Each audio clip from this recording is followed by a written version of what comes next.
And so I remember I had it all put together, and Books A Million guy says, we're out, which meant that Best Buy were going to say they're out, which means if Best Buy didn't go, Hobby Lobby was out, which means if Hobby Lobby didn't go, then the other guy was out. So it was just like this domino effect. So the long and the short of that story is I was able to get a hold of the guy. I got a hold of him. He was in the Caribbean on a satellite phone. And I just said, look, we're going to make a deal today, and it's going to be the deal that you can't turn down, basically. I'm going to offer you $250,000 to sign this lease up front because I need you. That was the voice of Gary Taylor. Gary Taylor is a legend of the West Tennessee business community, and his company, Gary A. Taylor Development, is largely responsible for shaping and the development of large tracts of North Jackson. In addition to business success, Gary heavily invests in missionary work in Brazil, working with missionaries there to build churches for local congregations. Welcome to 40 by 45, the West Tennessee Business Podcast, sponsored by Tennessee Industrial Printing.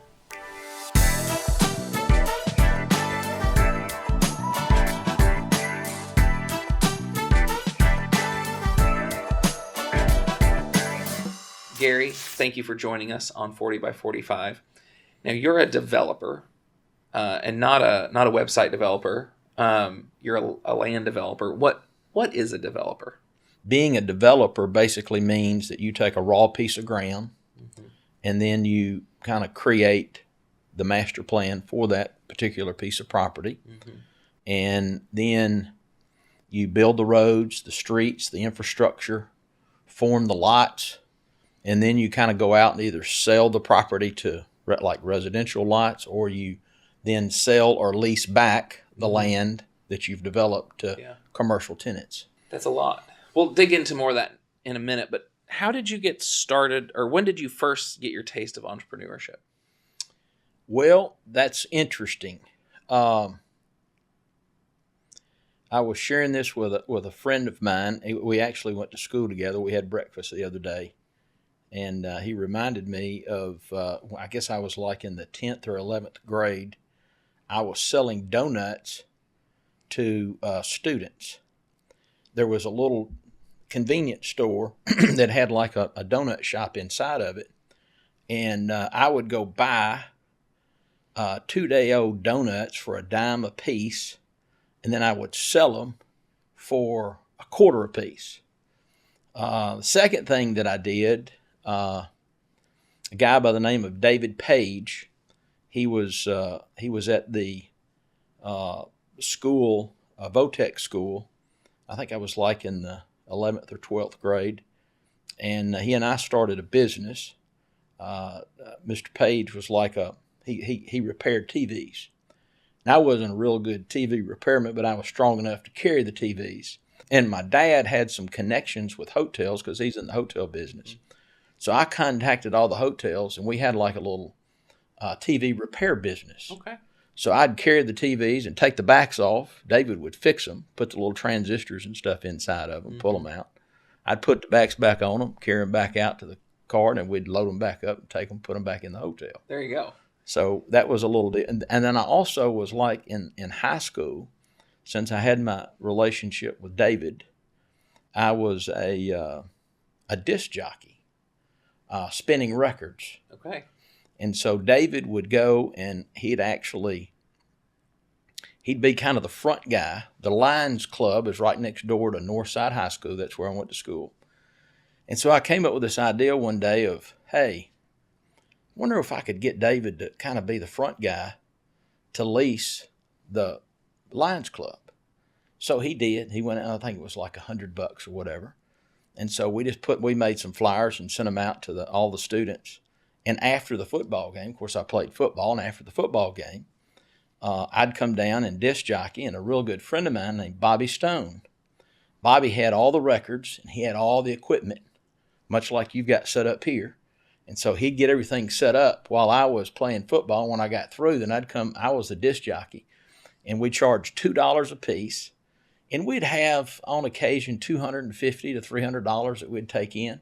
Then after it was over with, we'd shut it down at 11:30. We'd pack up all the equipment. We'd go to Shoney's, split the money, and then I'd have to be home by 12 o'clock. That is some entrepreneurial bones right there. So you mentioned that your father was in the motel business. Is that what brought you to Jackson? It is.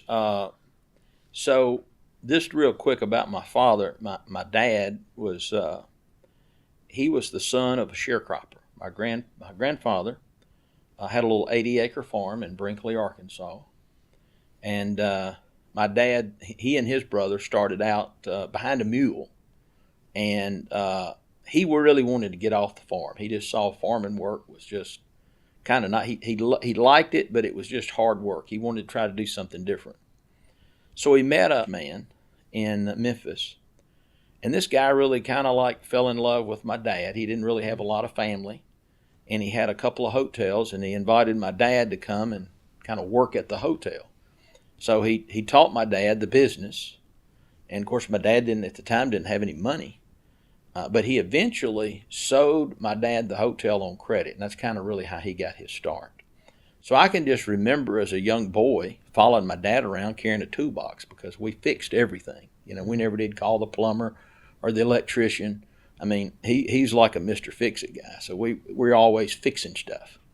And so when we got older, he sold that hotel, and we moved to Jackson in 1970. I actually went to school at West Jackson because it's just right down the street. And so I started the 5th grade there. And we were the plan was to come to Jackson and to buy a house and kind of live kind of maybe out on the north side of town. But in 1971, there was like a fuel embargo, and gas went from 25 cents a gallon to 75 cents a gallon. Like if you can imagine, gas is now about $2.50. Mm-hmm. If you can imagine it going tomorrow to $7.50. That would be sort of the equivalent.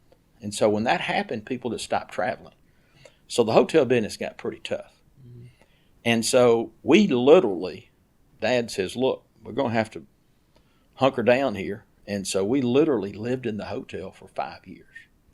And my brother and I shared a room.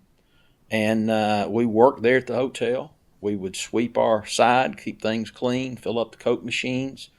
And then on occasion, we'd go over, when we were younger, we didn't do a whole lot, but as we got older, like 12, 13, 14 years old, we'd go over and work in the restaurant. And so we would bus tables, we would cook, clean, wash dishes, just whatever we needed to do. So that's kind of how I got my start. And when I was 12, I worked the front desk. Dad let me start working the front desk. And there, of course, you're renting rooms, and you're having to get people signed up to come in. And then we had an old switchboard. And so I can kind of remember answering the telephone. Somebody would call and I'd have to plug it in. This is the front desk. Can I help you? Yes. Will you call, this number? So you'd write the number down. You'd plug it in. You'd dial the number for them, and then you'd switch it back off to let them talk. So how far we've come. A long way. So hard work was not something you were foreign to growing up.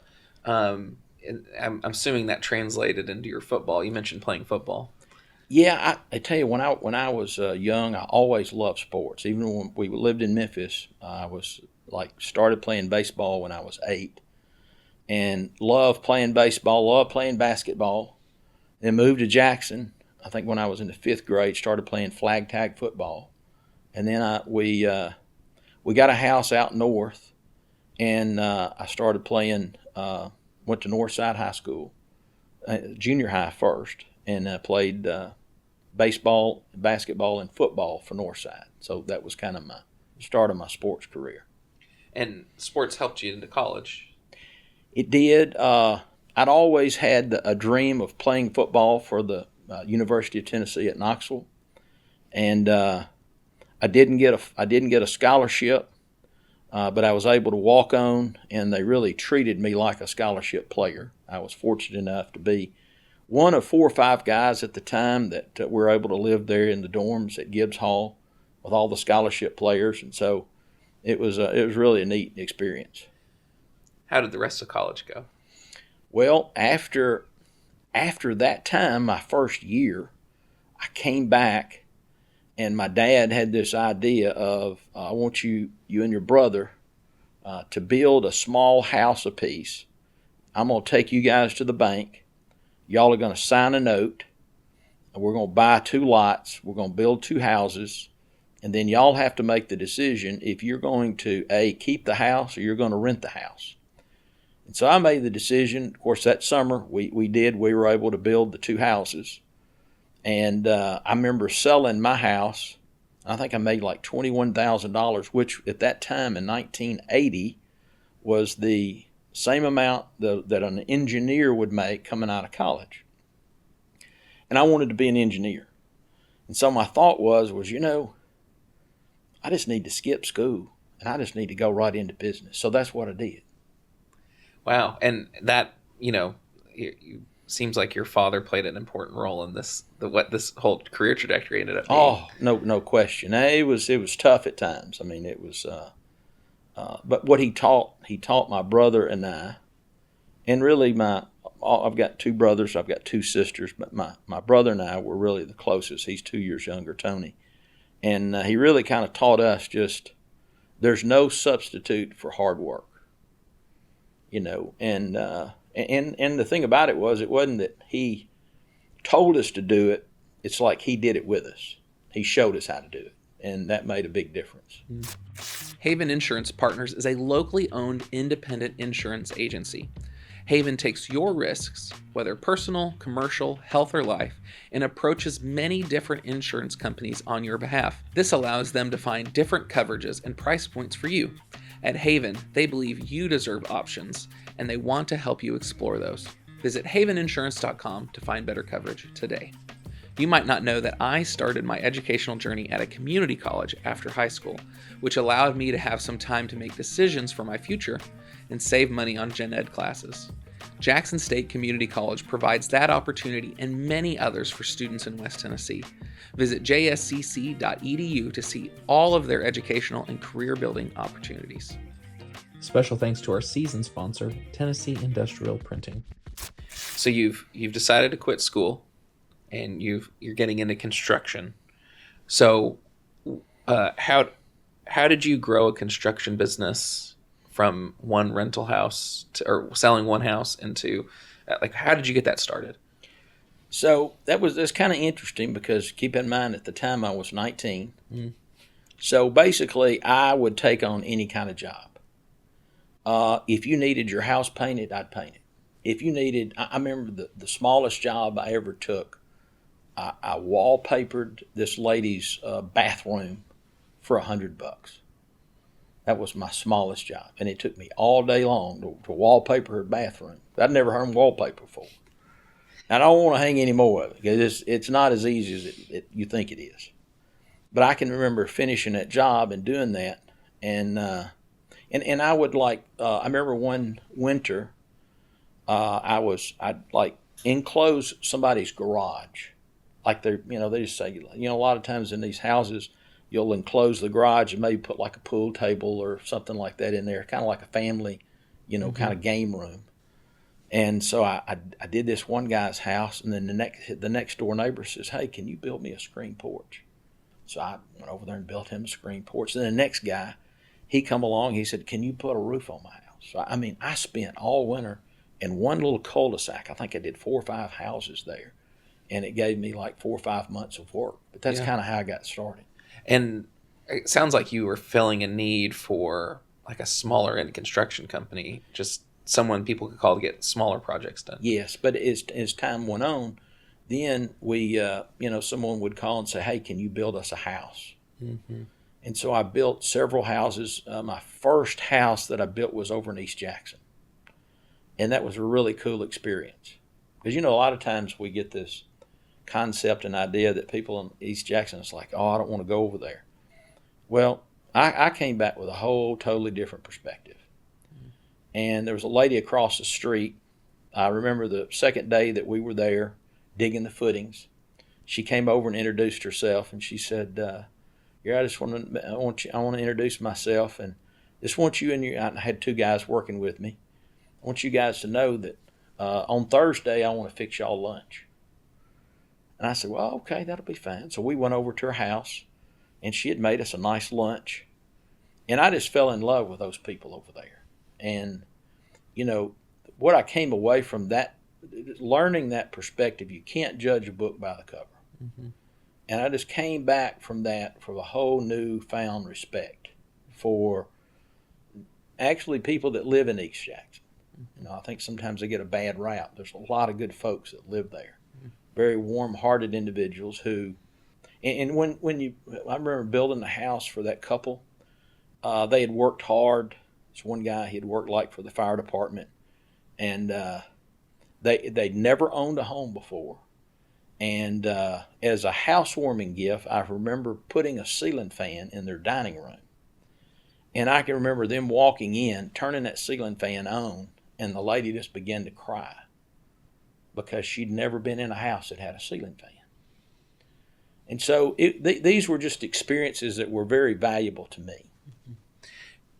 But you start doing bigger projects, and at some point you really hit the gas on this construction business, right? Yeah. So in the early '80s, we were just kind of growing. We started out, I think, 2 or 3 guys. It's me and a couple of guys, and so as the projects, every year we'd probably pick up 2 or 3 guys. But by 1985, I think we had like somewhere around 40 or 50 guys that were working for us. And by, I think it's like 1986, 87, we were up to about 100. And doing a lot of work, not here just in Jackson, but and I think it was like 87, 88, we opened up an office down in Atlanta and had a pretty big, good-sized team there. And that's a whole nother story. In 90, the credit crunch hit, and man, some of the guys subcontractors that we had worked with, we had paid them, but they hadn't paid their bills. And then I learned a lesson there, because in the state of Georgia, if you're a general contractor and your subcontractors don't pay their bills, the general contractor is mandatory that they pay those bills.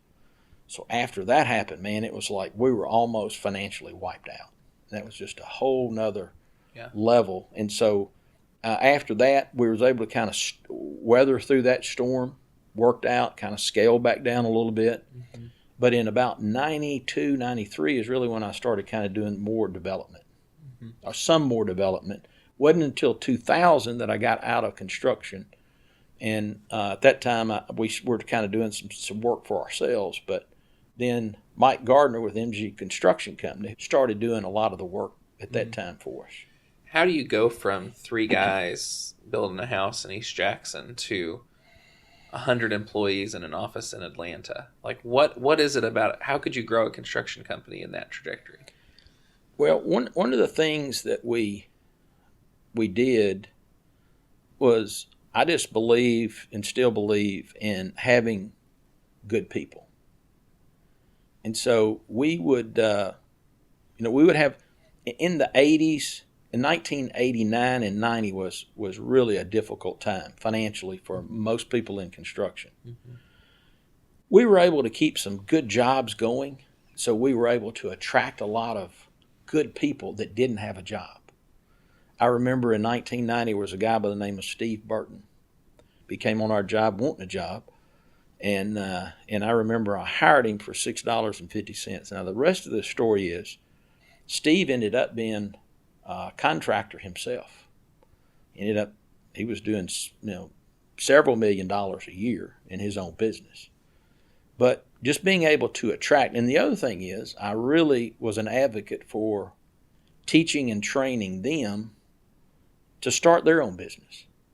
So over the course of the last 30 years, I've probably had about 10 guys that worked for me that ended up becoming full-time contractors. And it was just something that is kind of like a training program, if you will. I was just big on, whatever I had, I wanted to be able to teach somebody else.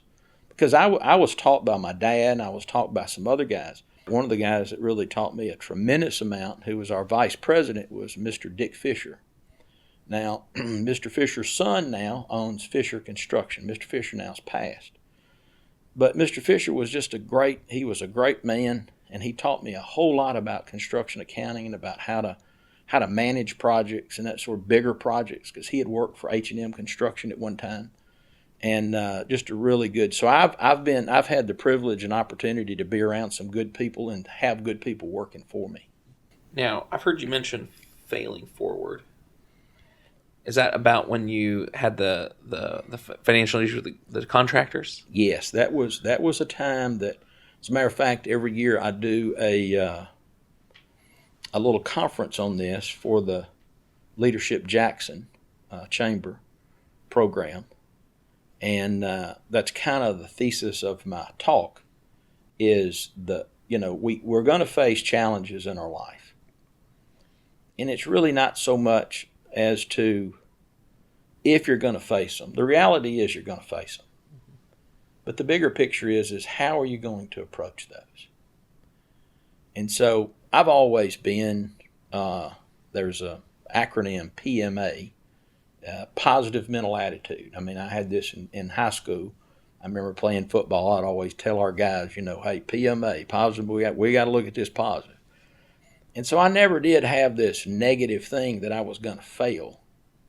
But it was like, how can I use this to the best of my ability to grow from it? And, I just believe the Lord kind of puts you in certain positions. I remember I had a teacher, her name was Miss Mullins, and she required us to make a 90 on an English test. This was a 5th grade English teacher. And it was like, I didn't like that, Miss Mullins. Matter of fact, I kind of revolted one day. And I raised my hand and I said, Miss Mullins, this is not fair. And she said, Gary, until you get this down, I don't want to move you in the 6th grade without you not knowing. And I never will forget that. And so, sometimes we have to go through difficult times in order to build what I think the Lord's really wanting us to build within our lives. And, I'd probably got too far over my skis in a way, kind of growing too fast. And so I've kind of changed the paradigm. Instead of trying to get it all, my philosophy now is keep it small, keep it all. And so it's the idea that how can you do a whole lot more with a whole lot less? So you have this successful construction company. You make the Inc. 500 list as a construction company, which is impressive. But you decide I'm going to start doing something different. What was the decision-making process to start getting into development? So we just kind of eased into the development, and we eased into it in a residential form. And so Cherry Hill Place, for example, was my first residential development. And I was able to, there was 105 lots, residential lots. And I had 5 phases in that development. And there was going to be like 21 lots per phase. And so what I did was I developed the first 21 lots. I took me like a little 10 by 10 tent, set it up out there on Sunday afternoons. I put me a big ad in the paper, hey, come look at the lots or whatever. And surprisingly enough, on a pretty March, April day, we might sell a couple of lots on a Saturday or Sunday, And so from that, I was able to kind of advance. I had like 1-year programs for each one of those 21 lots. But by 3 years, I was all the way through phase 4. And so when phase 5 hit, I was through with it in 4 years. So I was able to take that money and that I made from that, saved it, and then Union University, Dr. Hiram Barefoot came to me and wanted to know if I wanted to purchase the land over at Union. There was 60 acres over there. And I'd kind of got to know him because he bought a lot out there at Cherry Hill Place. And so from that, we were able to negotiate a deal with Union. I think I was like 28 years old at the time and didn't really have a lot of background in the commercial at all. And so, man, there was a lot of sleepless nights in that deal. But I was able to get to Kroger to come on the corner. And then from there, a couple of years later, able to get Target. And so that's kind of how that kind of transformed. And I never will forget my accountant came to me. This was in about 95, somewhere 95, 98, and said, Gary, do you realize you're making 10% of your money in construction, but you're spending 90% of your time. And you're spending 10% of your time in development, but you're making 90% of your money. What's wrong with that picture? Mm-hmm. And I thought, okay. But I just love construction. You know, when you create something and you build something, there is an emotional tie to that. Mm-hmm. And so there was this almost like a process of separation in my mind that I had to kind of go through. I knew what I needed to do because what I was, you know, whatever you're good at, you will excel at, you know. And I love construction, but my forte was really development. Yeah. And so, but the cool thing about it is I've been able to take those construction concepts and apply them to development. Mm-hmm. And that's really been fun. That accountant probably deserved a raise because pointing that out to you. Now, I will say that I think development requires a lot of vision. And I interviewed your friend Mick Tabor before we met here, and he had this to say about that. Of course, he has the technical knowledge for a builder, but I think also it takes a vision to be a good builder and developer. You've got to take a piece of land that nobody else can see the potential for, and in your mind, then on paper, develop that idea. And that's really North Jackson's got a large fingerprint of what he's done on it. Tennessee Industrial Printing is West Tennessee's commercial printer. They have built their reputation on delivering on time, on budget, and on target. Tennessee Industrial Printing delivers on complex printing projects, mailing projects, and fulfillment services. With a fleet of presses, they have positioned themselves to handle small and large volume jobs. I've been able to work with tips with many of my clients' projects, and they have delivered every time. Wayne and his team have continuously invested to ensure that they are an efficient and effective option for commercial printing. Start your next project at tipsprints.com. What role does vision play in development? You know, that's a good question. The way I've always kind of looked at it, the vision that I've had, it's really not so much my vision as it is me trying to figure out the vision and the needs of my customers.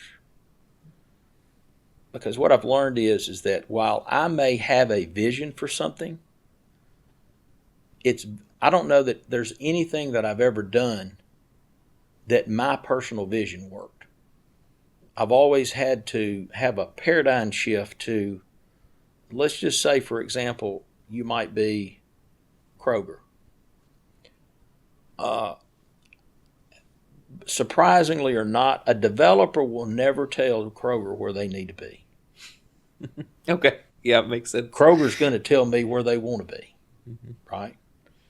And so what I've tried to do is to get in the head of my customers, whether it be Kroger, whether it be Target, whether it be Outback Steakhouse, whether it's Best Buy, whether it's Hobby Lobby. I mean, all those guys, I've never said, this is where you need to go. I'll send them information. We'll talk about it. I'll have some conversation with them. And then once I collaborate with them and understand where the best place that they think they want to go, then I match that up. Well, let's walk through some of those developments. I mean, really, all along I-40, north of I-40, is a lot of developments from your company, starting over in the far end of the columns all the way over to the ballpark properties. Can you do like a 60-second fly through of areas that you guys have developed? Yeah, so, starting in the columns, If you know where Kohl's is, I remember putting that deal together. But before we did that, it was Books A Million, Bed Bath and Beyond, and Hobby Lobby, and Best Buy. Those were really kind of the 5 core tenants. And I can remember we kind of got at this interesting pass where it's almost like a domino effect. One guy has to have this guy. If this guy don't go, then this guy drops out. And when you put these deals together, they have these what they call co-tenancy provisions. And basically what that means is that this whole shopping center will work if this guy will come, if that guy will come. And so I remember I had it all put together, and Books A Million guy says, we're out. Which meant that Best Buy were going to say they're out. Which means if Best Buy didn't go, Hobby Lobby was out. Which means if Hobby Lobby didn't go, then the other guy was out. So it was just like this domino effect. And I thought, oh gosh, what am I going to do? So the long and the short of that story is I was able to get a hold of the guy. I got a hold of him. He was in the Caribbean on a satellite phone. And I visited with him, talked with him, and I just said, look, we're going to make a deal today, and it's going to be the deal that you can't turn down, basically. I'm going to offer you $250,000 to sign this lease up front because I need you. He goes, Gary, I've never had that offer before. I said, well, this is your offer. He goes, I got to take the deal. I said, okay. Well, you say, well, how was you able to do that? Well, the whole project was probably like a $20 million deal. And so $250,000 of that, you're talking about a minuscule amount of money in an overall project. But that's what it took to make that deal happen. Had that not happened, then the Columns may not be what it is today. Yeah. And that kind of ebb and flow could have had a big effect on the whole company, right? Exactly. But then also a lot of the shops along just north of I-40 by the movie theaters. Yes. So going down, that would be kind of Columns 2. Mm-hmm. And, you've got the Empire Theater. That was one of the deals that we developed there. You have Goodwill that's there. Then next door to them, you have that Electronic Express. Then you got the Toyota dealership. You got CarMax, several hotels through there. A guy by the name of Raj Patel, I've sold him he's really a good hotel operator here in Jackson. I think I've sold him 3 different commercial sites. Then kind of on around the corner, we're working now on what we call Columns 3. And the Alexandria apartments are there, 264 units. A guy out of Nashville by the name of Russ Morris owns that property. We developed it, but he sold it to him. And then I did a deal with, partnered with West Tennessee Bone and Joint, 16 orthopedic surgeons, and they built a 60,000 square foot office building there. And we just completed that here the last couple of months. And then right next to that is another 100-unit hotel project. And and then we've got another 12,000 square foot shopping center just around the corner from that. So that kind of gives you it goes way back there. Yeah, and so we've been working on. We started on this, I think it was like in 2005. So we've almost been in the Columns for 20 years. Yeah, because the time scales you're dealing with are not short time scales. Mm-mm. No, and a lot of times what happens is, like when I get in a project, it's almost, somebody asked me this one time, how do you determine how long these projects are going to take? And it's kind of been my experience. Whatever you think it's going to take, just double it. I mean, I kind of thought like it out there at Park Place, I'd be out there 7 to 10 years. We started out there in 2005. We've been there almost 20 years.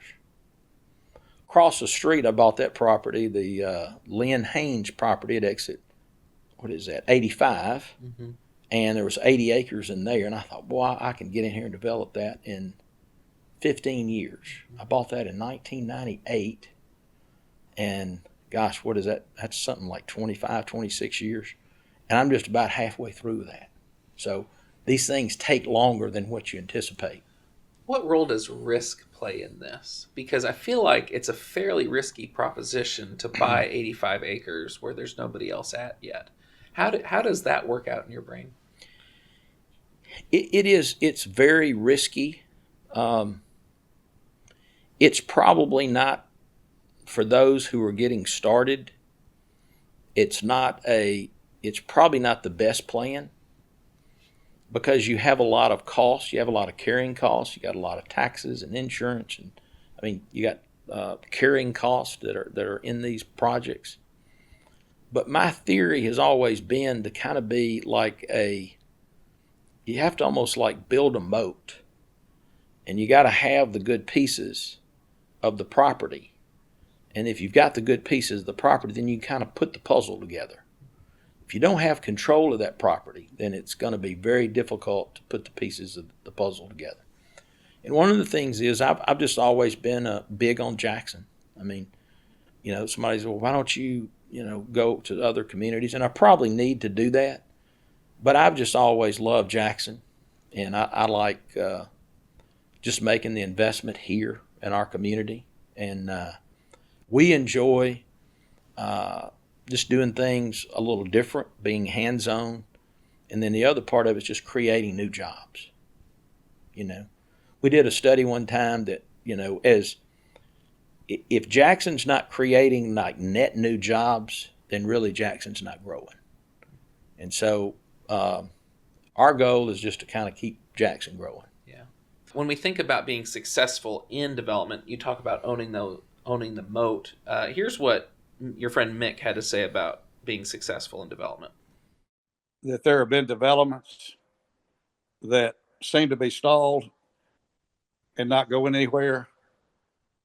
And he's gotten involved, and that property or that real estate area begins developing with his ideas. So I've seen that. I've seen that happen, where it didn't appear that a particular area was going to get developed. And then I've known it after the fact that he got involved, and all of a sudden it starts moving and businesses start coming in. It becomes developed. So you got to say, what was the missing piece before? And it appeared that it was Mr. Taylor was not involved. So it's kind words from a friend, but clearly you've had some success in this. And so what do you attribute the success to? Well, I guess I'd have to give really credit to the Lord, because, it's interesting. I'm a believer in Christ. I love the Lord. I believe there's power in Him. And I believe that if you can allow yourself to be sort of guided by the Holy Spirit, then God will guide and direct you, not in just your life, but even in your business. And so I just attribute, really think you have to work hard. But, I mean, at the end of the day, I just believe that all things go through His hands. And so I just have the attitude of, Lord, I'm going to do the best I can with what I have, and I'm just going to give you the rest. Guide me, direct me, and help me make the best decisions that I possibly can.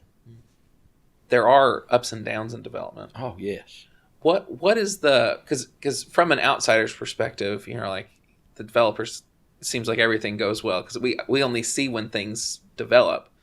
What is the cause of the ebb and the flow in the development cycle? So much of that has to do with credit. When banks kind of pull their reins in, the money flow sort of stops. When the money flow stops, then tenants don't have access to capital. When they don't have access to capital, then they sort of hit the pause button. And so the developer who's really sort of relying on the expansion, if you will, of tenants ends up kind of being in a stalled situation. And so, in those times, what we've sort of learned is it's just good to keep dry powder. And by that I mean, it's good, I learned early on in the 90s, growth is not always the best thing. Sometimes the best thing is to not try to do things that maybe you're not capable of doing. Now, I'm not suggesting that you don't maybe learn how to do those, but there should be a process to help get you there.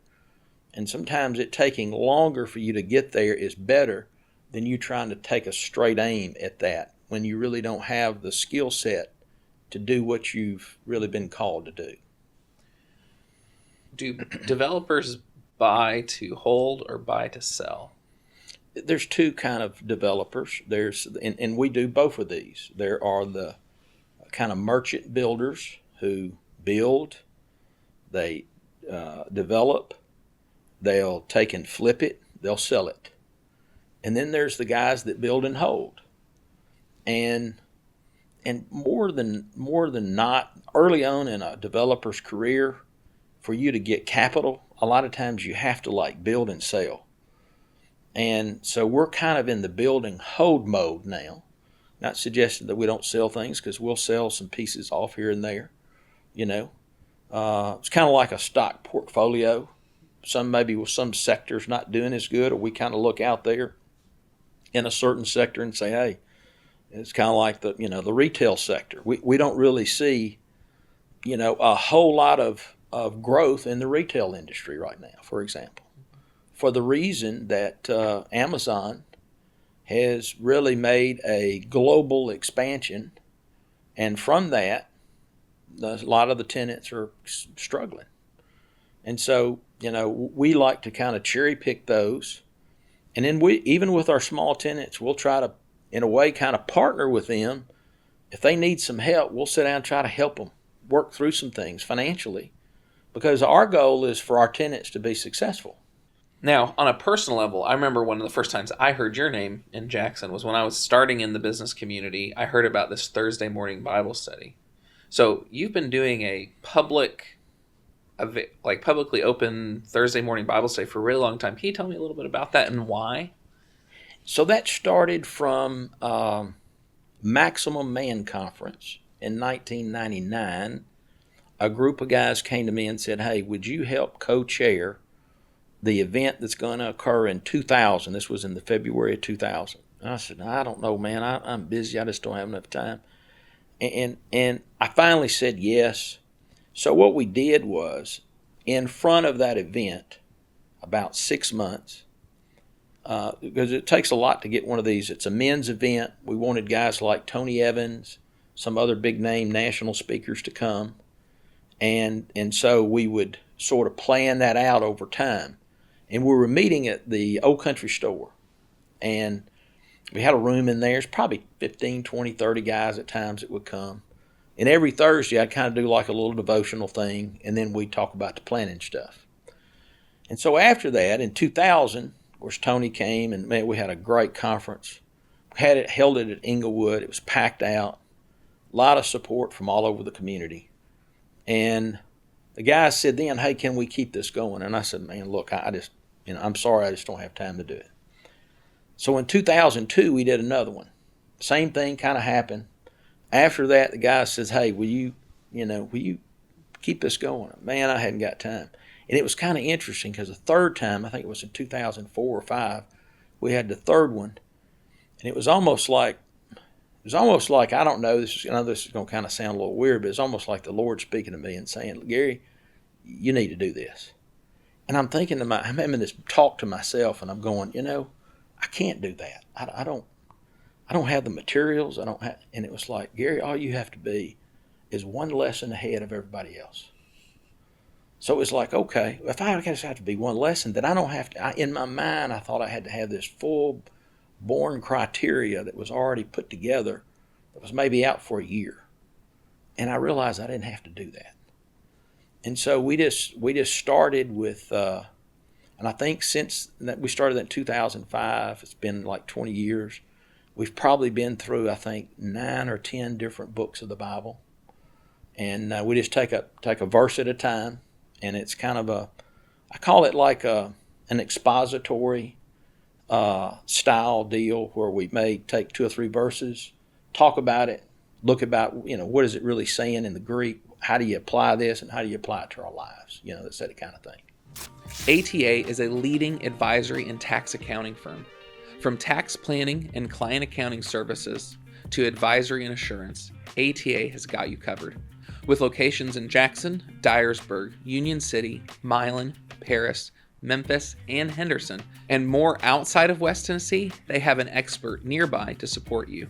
As ATA says, let's amplify your business together. Contact them today at ata.net. Direct Shred is a family-owned and operated commercial and residential shredding company based in Jackson, but serving all of West Tennessee and Memphis. If you need secure, certified, document, or hard drive destruction, contact Direct Shred today at directshred.com. Special thanks to our season sponsor, Tennessee Industrial Printing. You've also made the very intentional and significant commitment to supporting missionaries. And I'd love to just let you talk about that for a minute.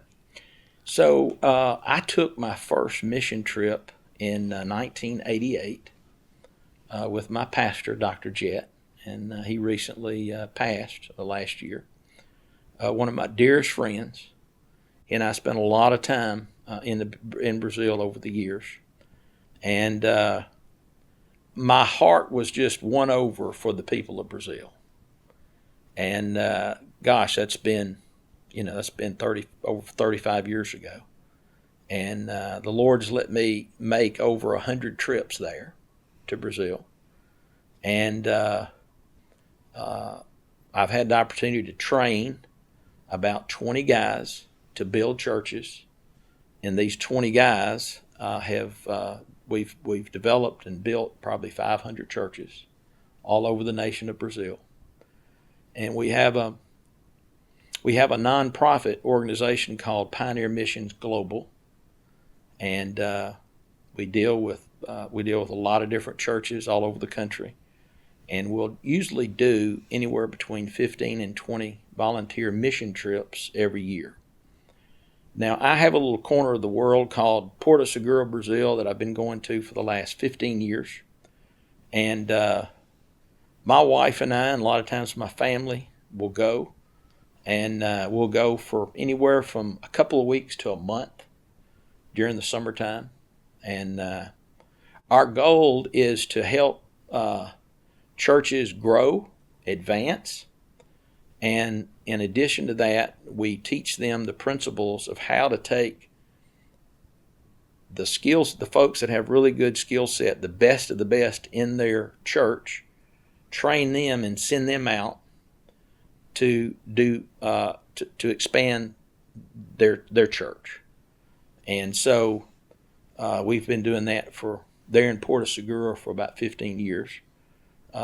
In our global missions group, we have 2 stateside missionary families, and then in the nations we have probably about a dozen different families that we support of national missionaries.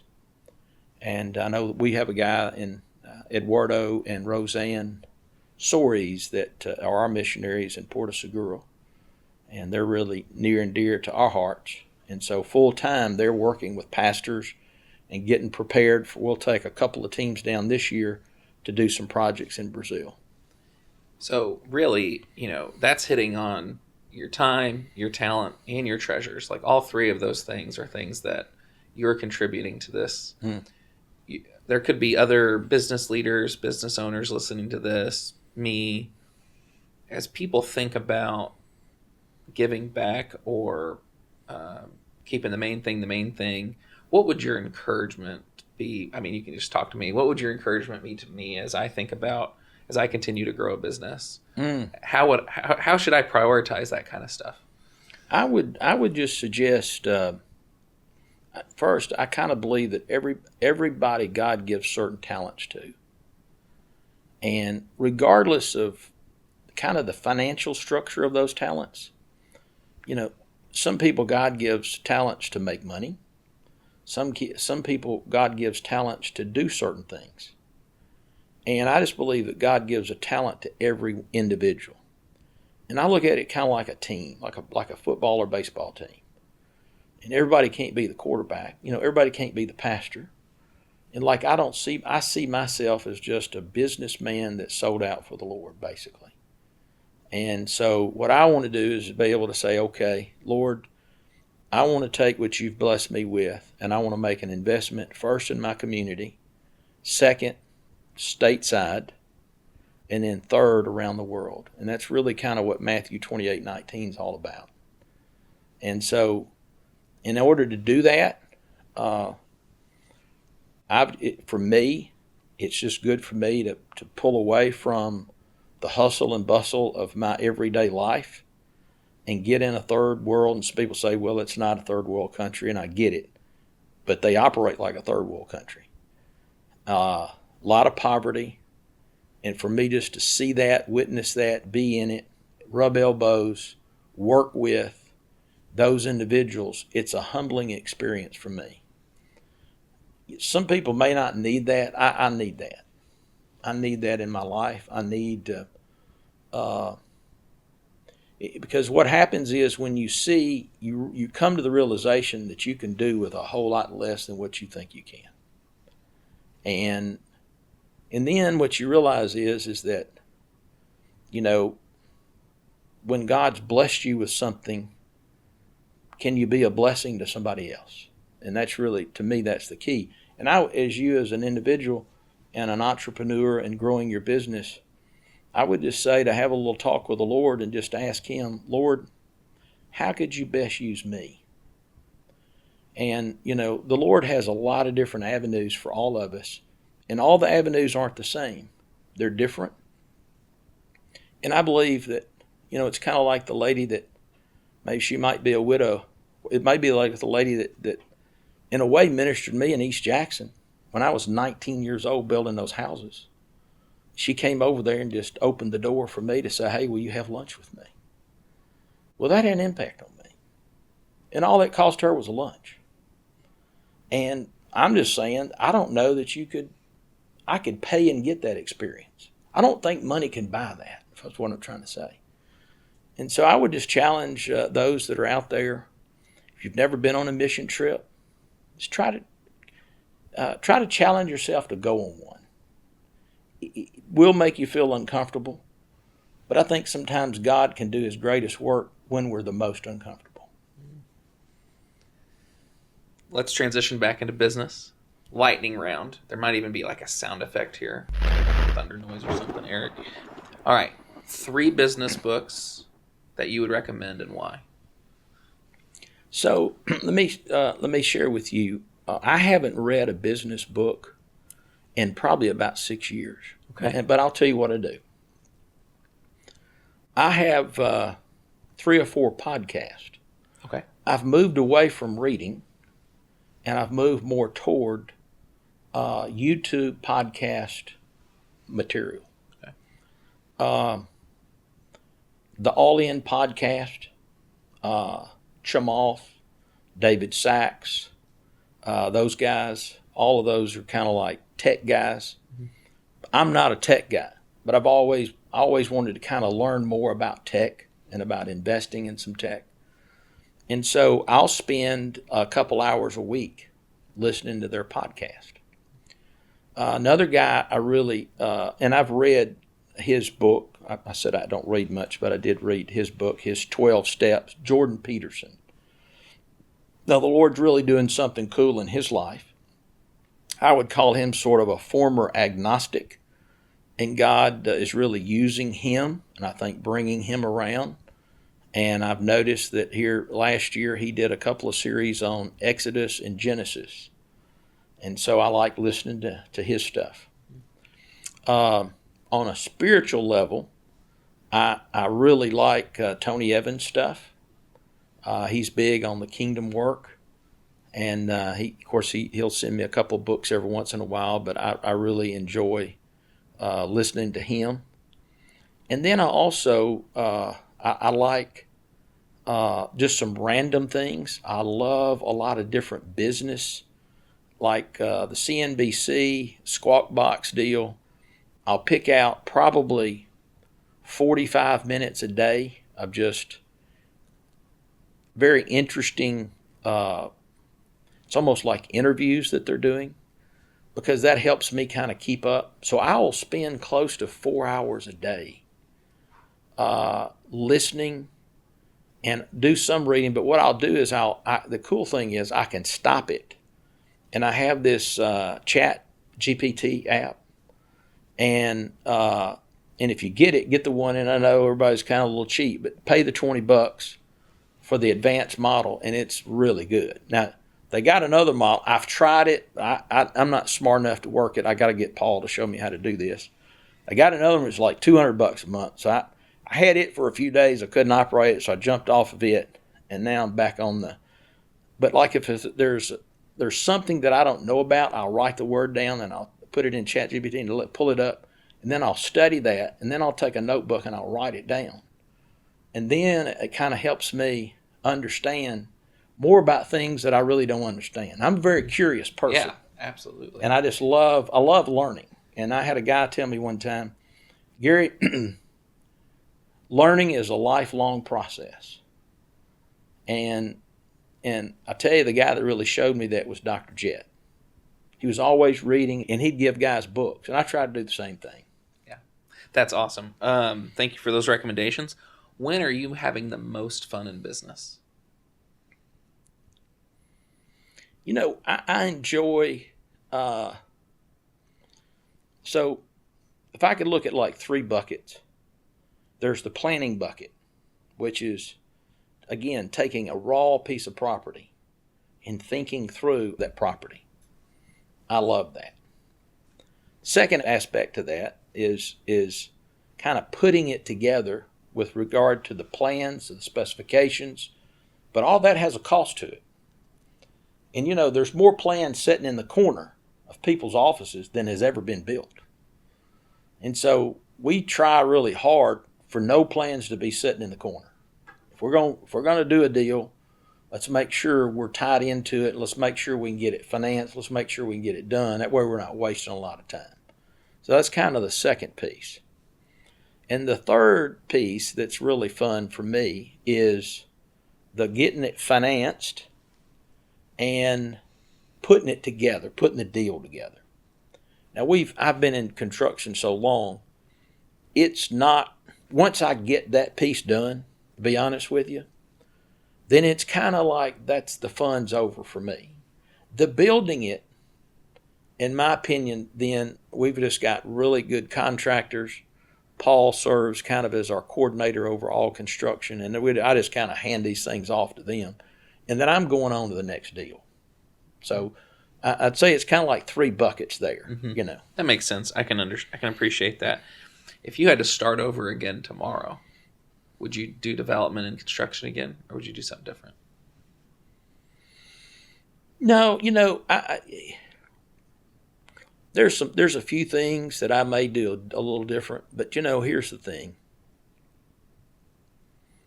You know, even the mistakes that we make,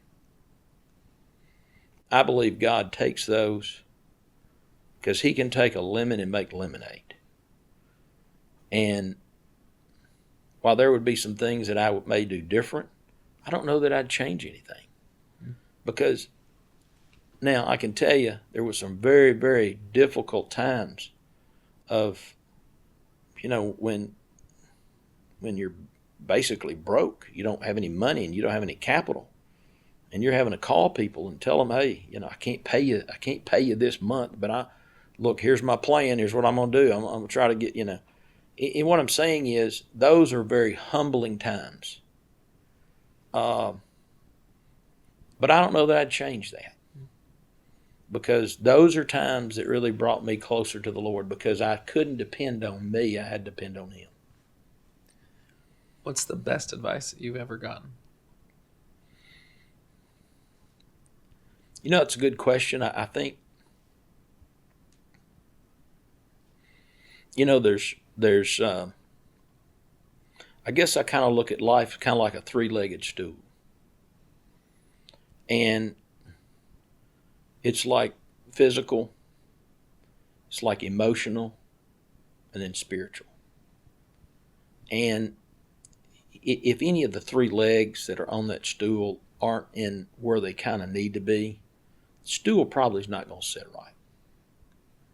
And so there's like a balance. And the smartest thing, or I guess the best advice that I was ever able to hear from somebody is when a guy, an older gentleman a buddy of mine, shared with me this principle that it's important to make sure that your life is in balance. And if you just went all spiritual, you didn't take care of your body, and you didn't really take care of yourself, emotionally, you're probably not going to be fit for a whole lot. If you became a gym rat, you lifted weights and you ran and you did CrossFit and you didn't do the emotional, you didn't do the spiritual, you're probably just going to be a musclehead. And and if you had all the emotional stuff together and you didn't do that, my point is life is kind of a balance. So I guess the best thing is for me is just making sure that I'm trying to keep things in balance. I want to end with thinking about the future a little bit. So how do you think development's going to change in the next 50 years? So it's going to be really interesting. I believe we're kind of at a pivotal point right now in our society, and a pivotal point with technology. And, technology can't grow any faster than our minds are able to absorb, process, and do what it's meant to do. And so if we look back and we think about, my grandfather told me this story, that when he was a boy and the tractor came out, there was people in his neighborhood and around his community that were basically saying that tractors were going to ruin everything. And I'm hearing kind of the same thing now with technology. AI is going to ruin everything, and nobody's going to have a job. Well, that's what my granddaddy said. Everybody was saying back, 70, 80 years ago. Nobody's going to have a job. Well, when you think about, you go back 70 years ago, about 55, 60% of all the employment around the country was ag-related. Now that's probably down less than 10%. So we've gone into manufacturing jobs, we've gone into technology jobs, service jobs. And so I think what you're going to see is technology is really going to advance. And I know this is going to sound crazy, but they're working on this stuff right now, is robots. There's a couple of food restaurants right now that are fully automated with robots. And you say, well, how's that, Gary? What's that going to do? How's that? Well, I'm not smart enough to understand all of it, but I do see, I've seen trends in my lifetime. And I think what we're going to witness is this big transformation into technology. I think it's going to change the way retail operates. I think it's going to change the way we operate in offices. But I do believe that there's always going to be jobs for us as Americans and as people. And the reason why I believe that is because we're just going to advance things to another level. And so somebody's got to build the robots. Somebody's got to, and I think what it's going to be, rather than digging in the ground like we did 80 years ago, our kids, my grandkids, your kids, are going to be more technologically driven. They already are. I mean, do you have any kids? I do, yeah, 8, 9. Okay, so they can run things just about as good, if not better, than you can at their age. So can you imagine where their kids are going to be at that age? So as things develop, us old folks, consider myself kind of old, us old folks struggle with it. There'll come a time when you will struggle with what your kids and your grandkids are doing, okay? Because you're going to be behind times. And you're a pretty sharp guy, right? But your grandkids will be doing things that you can't do. So that's what I see is going to happen. It's just going to be an acceleration of this new technological world that's coming out there. Now, it brings both good and bad. I'm not suggesting that it doesn't. But I'm kind of hopeful, and I'm sort of being on the positive side, that it's going to be fruitful, hopefully, to us. And I think that the work week is going to change. I think at some point in time, you won't have a 5-day work week. 20 years from now, you got to have a 4-day work week. 50 years from now, you got to have a 3-day work week. Now, what does that bring with it? I'm not sure. I was kind of raised, my daddy kind of proved to me that an idle mind is the devil's workshop. So there's a lot of things that could come negative with that. But, at the same time, I do think those are some changes that are coming out. You've been at this a while now. You've been doing development for 25 years or so, and you were doing construction before that. Have you begun to think about retirement? Do you think you'll ever cold turkey retire, or what is your thought process towards that? That's an interesting question. I don't know that I'll ever total retire. Mm-hmm. I can't find that word in the Bible. Mm-hmm. I don't think it exists. Now, I'm not suggesting that those who've had a job, it's kind of like, okay, I'm going to move out of that job and I'm going to do something else. And that may be me at some point in time. But I see a lot of men who work hard all their lives, and they have put a lot of emphasis on their work, and kind of that's become their identity in a way. And it's kind of scary. And I really don't want my identity to be with my work. The day you quit your work is kind of the day you start losing your purpose. I just want to kind of maybe not work, not do as much, but kind of continue to be involved, and then sort of grow into doing more things that are mission related. So it could be a transition of one work to another type of work. What have you thought about because your company's name is the Gary A. Taylor Development Company. Have you thought about what your hopes are for that, maybe when you transition out of that? Yeah, I've given it some thought. Really hadn't had a lot of, I guess what you'd call kind of strategic planning for that. I think that's going to probably come in the next 2 or 3 years. Give you an example. The last 3 to 4 years, we've been extremely busy. I mean, it's just been go hard as we can.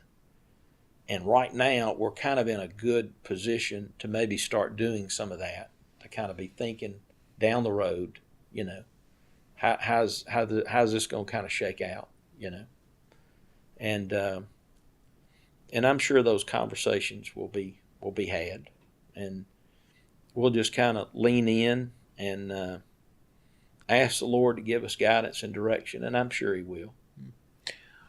Last question, big question. What do you hope your legacy is going to be? I really don't ever think about that. I just like taking things one day at a time. And it's almost like whatever it is what it is. I would like to, for the thing that I'd like to be able for men to embrace in their lives, and this is one of the things that I really try to strive to encourage men to do in our Thursday morning Bible study, is just to be as faithful as they can to the Lord. And at the end of the day, it's just my belief that everything that I have belongs to Him. And really all I am is a manager. The way I see your life, the way I see, it's like you're just a manager. And so my job is not to really Paul says, I boast not about myself, but I boast about Christ. And so it's like, what I want to try to be is the best manager for the Lord I can. And Lord, whatever you want me to do, I'm going to do my best to try to do that. And I think if I can do that, then everything else will take care of itself. Well, Gary, it's been a great conversation, and I want to thank you for taking the time to sit down with me. Thank you. I enjoyed it. Thank you for listening to 40 by 45, the West Tennessee Business Podcast. This series is produced by Adelsberger Marketing, directed, recorded, and edited by Eric Archer, branding by Katie Howerton, motion graphics by Ricky Santos, and it is produced and hosted by me, Kevin Adelsberger. If you are interested in creating a podcast for your business, connect with us at adelsbergermarketing.com. Subscribe to 40 by 45 on your favorite podcast platform for future episodes, and thank you again for listening.